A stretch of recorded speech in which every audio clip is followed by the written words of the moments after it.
Hello there! Today I have a review of a DVD requested by a subscriber. It is Quarantine. First of all, let's go over the packaging. On the front, you see a picture of kind of the main character, I think, of the movie. And the quote on the front, quite possibly the best horror film this year, from Brad Miska, BloodyDisgusting.com. On the back, you mainly just see more pictures from the movie. And let's see, any more quotes? Scary as Hell, Jim Ridley, LA Weekly.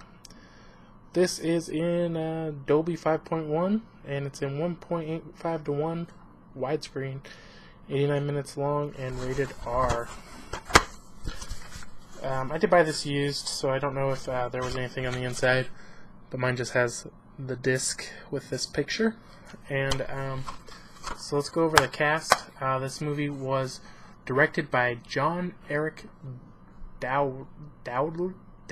This is a hard name to pronounce. Dowdley. I don't know if it's Dowdley or exactly how you say that. So the stars of this movie are Jennifer Carpenter, Steve Harris, Jay Hernandez, Jonathan Schaech, Columbus Short, Andrew Fiscella, Greg German, Bernard White, Dania, Ramierez, Elaine, Kagan.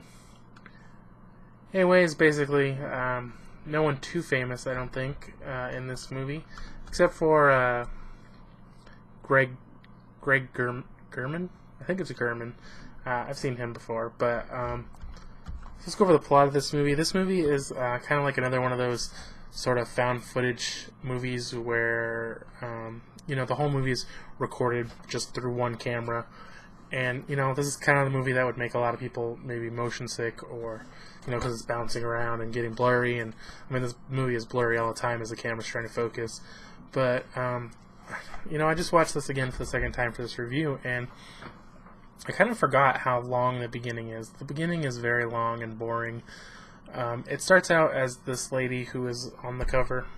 She is a reporter, and she's on some night show, and they're going to follow two guys who are firefighters around for the night just to get the story, I guess. And so they're just kind of hanging out at the fire station forever, like nothing's going on. And then they get a call, and they go to this house, and when they get to the house, or it's not a house, it's like a apartment building, they end up being quarantined there, and nobody's saying what's going on. They're like armed people outside, and things just start going crazy inside. And I don't want to go too much into it, but people start getting sick, and other people have to fight for their lives, basically.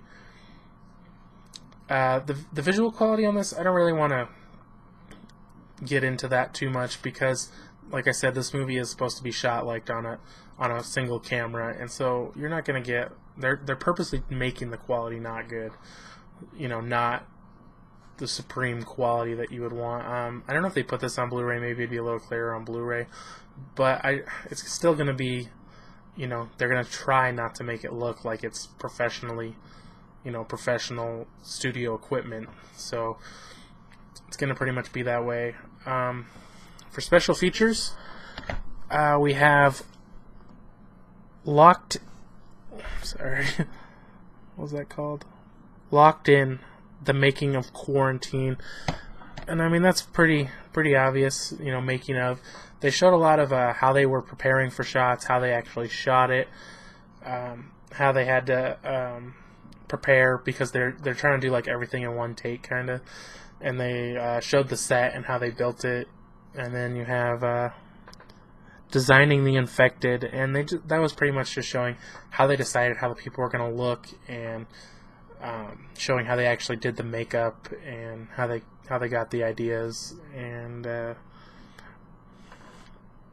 the last thing they had was the anatomy of a stunt, which was just one stunt from the movie. They pretty much showed how they did the whole stunt. And so that's all the special features, though. Not too bad. I don't think any of them were very long. If you like the movie, they're probably worth watching. If not, obviously you're not going to want to know more about the movie. So for overall score on this one, I'm going to give it a 3. It was pretty decent. It was pretty early in the found footage movies. Not everybody was found footage movies by then. There's a lot more now, but it's a pretty decent story. The only thing I think is really wrong with this is that the beginning is so slow, and then also at the end, the main character, she's just overacting, and she gets like super annoying, and you kind of just like want her to die by the end, so she'll shut up. But that's my review of this movie. Let me know what you think.